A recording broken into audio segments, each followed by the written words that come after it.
Hello Tamil viewers. இந்த வீடியோல நம்ம எதை பத்தி பார்க்க போறோம்னா applications of gas law. So ஏற்கனவே காஸ் லா அப்படின்னா என்னங்கிறத பார்த்துட்டோம். அதோட அப்ளிகேஷன் தான் இந்த வீடியோல நம்ம பார்க்க போறோம். இதுல ஒரு அப்ளிகேஷன் என்ன அப்படிங்கறத நம்ம பார்ப்போம் நம்ம. ஓகேங்களா? ஸோ பாருங்க எலக்ட்ரிக் ஃபீல்டு இந்த அப்ளிகேஷன் காஸ் லா யூஸ் பண்ணி என்ன பண்ண போறோம்னா வந்து எலக்ட்ரிக் ஃபீல்டு வேல்யூ கண்டுபிடிக்க போறோம் ஃபார் அ இன்ஃபைனைட்லி லாங் ரொம்ப ரொம்ப long infinite long uniformly charge வந்து யூனிஃபார்மாக டிஸ்ட்ரிபியூட் ஆக straight wire. Okay so infinitely long. So நம்ம என்ன பண்ணுவோம் அதில் ஒரு சின்ன பார்ட் மட்டும் எடுத்துக்கோம். ஓகே ஸோ சார்ஜஸ் வந்து பார்த்தீங்கன்னா யூனிஃபார்ம்லி டிஸ்ட்ரிபியூட்டட்.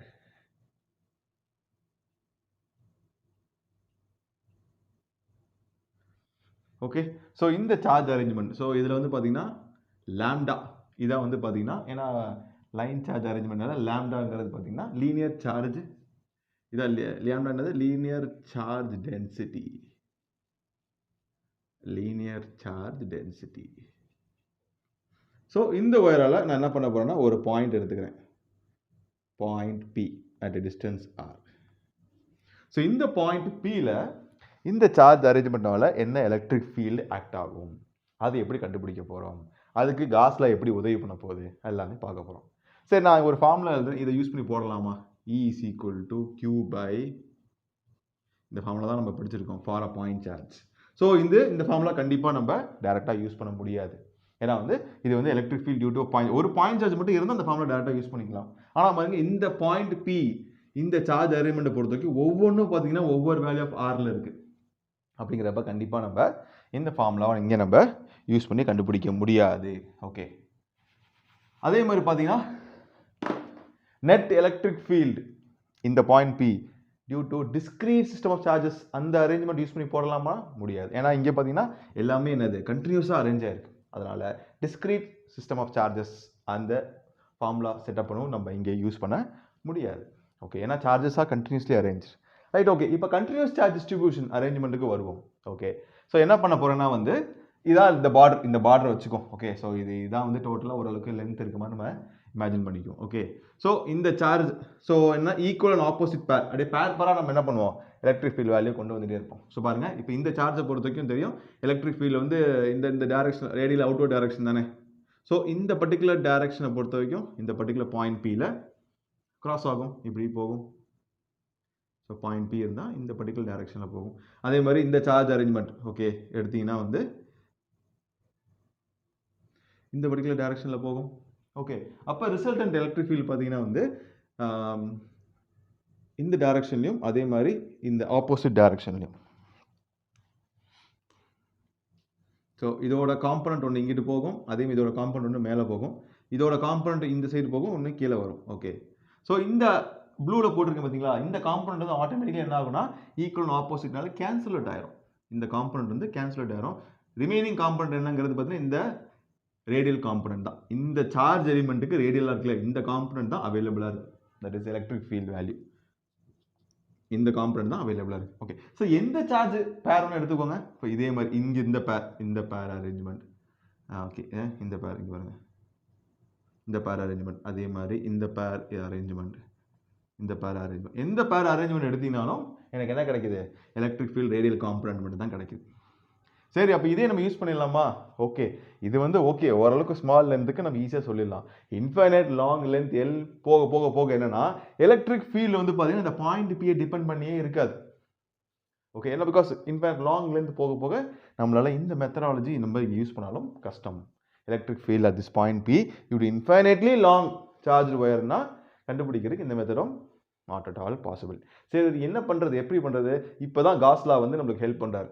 காஸ் வந்து நமக்கு என்ன விஷயம் சொல்றாரு. ஸோ காஸ்லாம் யூஸ் பண்ணால் நம்ம என்னன்னா வந்து அவர் என்ன சொல்லலாம், காசியன் சர்ஃபேஸ் ஃபஸ்ட்டு நீங்கள் முதல்ல என்னது ஃபிக்ஸ் பண்ணுங்க. காசியன் சர்ஃபேஸை இதுக்கு முதல்ல ஃபிக்ஸ் பண்ணுங்க, அப்புறமேட்டு என்னது என்னோட லாவை யூஸ் பண்ணி நீங்கள் எலக்ட்ரிக் ஃபீல்டு எப்படிங்கிறத கண்டுபிடிக்கலாம்னு சொல்றாரு. ஓகே ஸோ இந்த பர்டிகுலர் இதுக்கு காசியன் சர்ஃபேஸ் நம்ம ஃபிக்ஸ் பண்ணணும். ஓகே ஸோ நம்ம இந்த அரேஞ்ச்மெண்ட் நம்ம ரப் பண்ணிடுவோம்.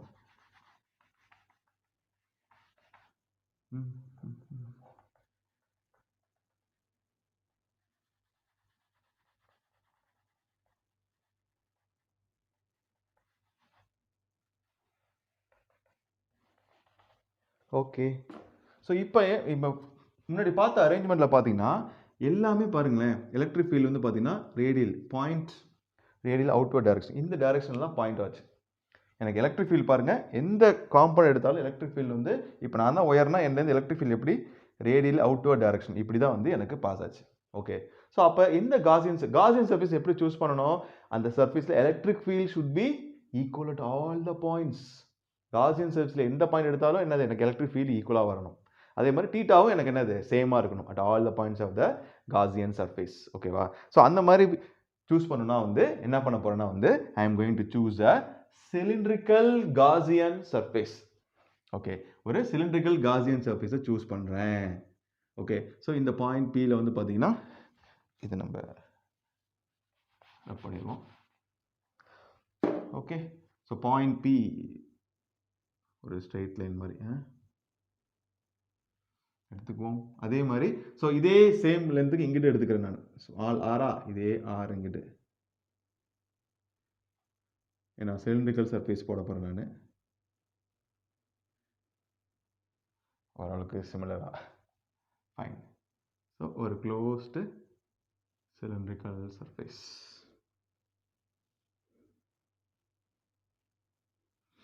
ஓகே, ஒரு சிலிண்ட்ரிக்கல் சர்ஃபேஸ் எடுத்திருக்கேன். ஓகே, ஸோ இங்கே பாருங்க, நம்ம சொன்னோம்ல, ஏன்னா முன்னாடியே பார்த்தோம் எலக்ட்ரிக் ஃபீல்ட் பொறுத்தவரைக்கும் ரேடியல் காம்பனண்ட் அந்த பாயிண்ட்ல ஆக்ட் ஆகிற மாதிரி நம்ம பார்த்துருக்கோம். ஸோ இங்கே பார்த்தீங்கன்னா ஏன் சிலிண்ட்ரிக்கல் சர்ஃபேஸ் நம்ம சூஸ் பண்ணோம்னா, இந்த சர்ஃபேஸை பொறுத்தவரைக்கும் பாருங்க எலக்ட்ரிக் ஃபீல்டு நீங்கள் எந்த இது சூஸ் பண்ணாலும் சரிங்களா, இந்த சிலிண்ட்ரிக்கல் சர்ஃபேஸ் நீங்கள் எங்கிட்ட சூஸ் பண்ணாலும் பாருங்க எனக்கு எலக்ட்ரிக் ஃபீல்டு எனக்கு ஒரே வேல்யூ தான் இருக்கும். பிகாஸ் ஆர் எங்கேனாலும் ஆர் எங்கிட்டனாலும் ஆர் மாறாது, ஆர் அப்படியே தான் இருக்கும். ஸோ எலக்ட்ரிக் ஃபீல்டு எனக்கு சேமாக இருக்கும்.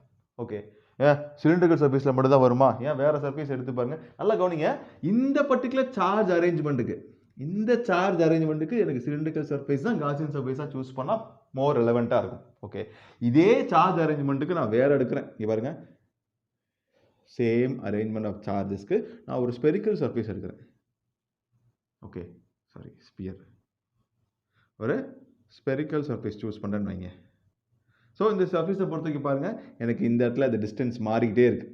Because electric field depends on R. எனக்கு ஆர் பாருங்கள், இந்த பர்டிகுலர் சார்ஜ் அரேஞ்ச்மெண்ட்டுக்கு பார்த்தீங்கன்னா ஆர் வந்து எனக்கு என்னது மாறிக்கிட்டே போகுது. இந்த சைடு எடுத்தாலும் அதே தான். அப்படிங்கிறப்ப எனக்கு எலக்ட்ரிக் ஃபீல்டு சேமாக இருக்காது, கண்டிப்பாக மாறிக்கிட்டே இருக்கும். ஸோ இந்த பர்டிகுலர் சார்ஜ் அரேஞ்ச்மெண்ட்டுக்கு நான் ஸ்பெரிக்கல் சர்ஃபேஸை சூஸ் பண்ண முடியாது. ஓகேவா? ஸோ எனக்கு என்னன்னா சிலிண்ட்ரிக்கல் சர்ஃபேஸை சூஸ் பண்ணாதான் ரொம்ப ரொம்ப கன்வீனியண்ட்டாக இருக்கும். That is more relevant. Okay, so இந்த சர்ஃபேஸை நம்ம சூஸ் பண்ணியாச்சு. Gaussian surface, cylindrical surface choose பண்ணியாச்சு. அடுத்து என்னது? காஸ் லா படிக்கணும்னா என்ன முக்கியமான டேர்ம் கண்டுபிடிக்கணும்? எலக்ட்ரிக் ஃப்ளக்ஸ், அந்த டேர்ம் என்னங்கிறத கண்டுபிடிக்கணும். ஓகே, ஸோ நம்ம என்னது இதை நம்பர் 1 வச்சுக்குவோம், இது நம்பர் 2, நம்பர் 3. ஓகே, ஏன்னா சிலிண்ட்ரிக்கல் சர்ஃபேஸ் பொறுத்த வரைக்கும் பாட்டம் ஒரு சர்ஃபேஸ், டாப்பில் ஒரு சர்ஃபேஸ், இந்த கர்வ்டு சர்ஃபேஸ் இருக்குது. ஓகேவா? ஸோ அதனால் வந்து நம்மளுக்கு 3 சர்ஃபேசஸ் இருக்குது. ஸோ டோட்டல் ஃப்ளக்ஸுங்கிறது பார்த்தீங்கன்னா இந்த 3 ஏரியாவோட சர்ஃபேசஸ் பார்க்கணும். ஓகே, ஸோ ஃப்ளக்ஸ், எலக்ட்ரிக் ஃப்ளக்ஸுங்கிறது என்னது? ஃப்ளக்ஸ் மொத்தமாக 2 + 3 மூணுமே ஆட் பண்ணிக்கணும். ஓகே, ஸோ எலக்ட்ரிக் ஃபீல்ட் எல்லா சர்ஃபேஸ்லையும் பார்த்தீங்கன்னா எலக்ட்ரிக் ஃபீல்ட் டைரக்ஷன் பாருங்கள். எலக்ட்ரிக் ஃபீல்ட் இந்த டைரக்ஷன் தான், electric field in this direction. Okay, okay, நான் ஃப்ளக்ஸ் 1. ஸோ பாருங்கள், ஃப்ளக்ஸுங்கிறது என்னது? closed integral of EDA cos theta.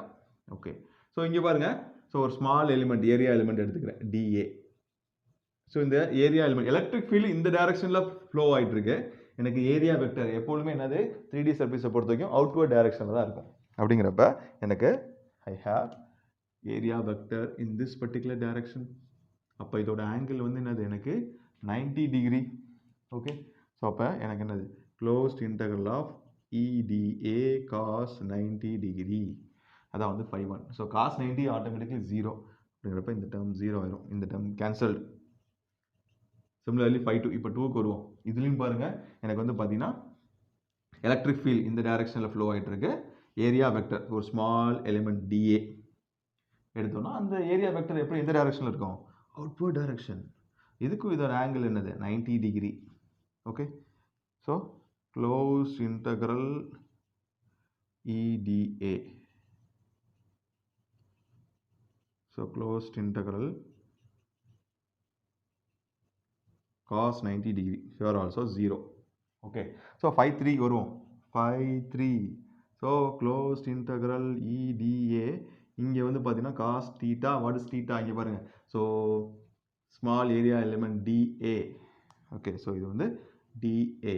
இங்கே பாருங்க electric field and this both are parallel. okay, அப்போ இங்கே theta வந்து எனக்கு 0 degree, theta வந்து எனக்கு 0 degree. so closed integral of EDA cos 0 degree which is equal to E into closed integral of DA. okay, so இது எப்படி எடுத்துக்கலாம் first, so EDA இது எடுத்துக்கோம். okay, so EDA வந்துருச்சு எனக்கு. so finally total electric flux value இங்க வருது, total electric flux வந்து பார்த்தீங்கன்னா எனக்கு closed integral EDA. so flux எனக்கு கிடைச்சிருச்சு. ஓகே, ஸோ ஃப்ளக்ஸ் வேல்யூ வந்து எனக்கு கிடச்சிருச்சு. இப்போ அடுத்து என்னது, காஸ் லா அப்படின்னது electric flux is equal to, எங்கே எழுதுறது, எங்கே ஸ்பேஸ் அவைலபிளாக இருக்குன்னு பார்க்குறேன். Okay fine, so okay fine இங்கே எழுதுவோம். So electric flux is equal to charge enclosed by epsilon naught. So இந்த ஃபார்ம்லாம் நம்மளுக்கு தெரியும். ஓகே, ஸோ மீதி டேர்ம்ஸ்லாம் ரப் பண்ணிடுவோம்.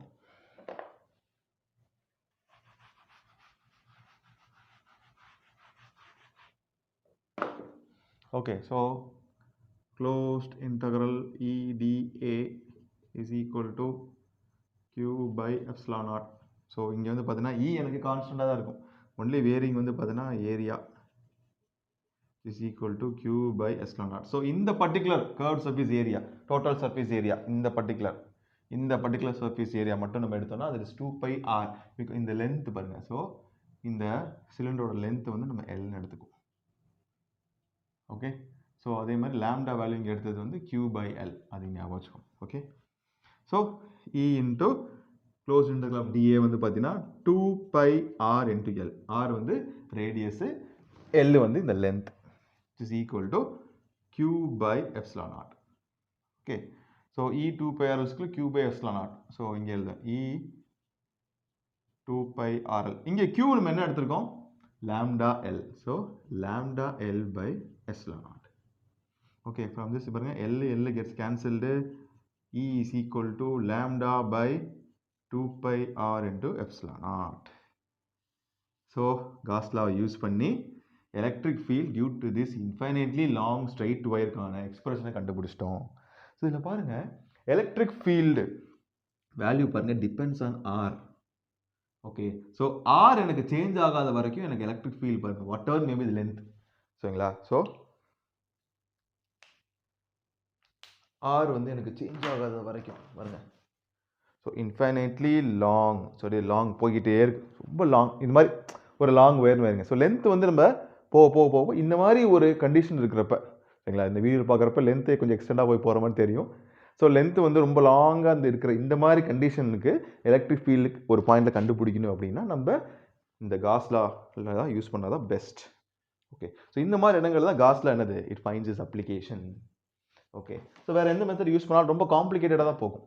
ஓகே, இங்கே பாருங்கள் எனக்கு R சிமிலராக இருக்கிறப்ப இந்த பாயிண்ட் P அந்த சேம் லைன் ஆஃப் ஆக்ஷனில் போக எவ்வளோ லென்த்து போனாலும் போய்கிட்டே இருந்தாலும் எனக்கு எலக்ட்ரிக் ஃபீல்டு அதே வேல்யூ தான் கொடுக்கும்.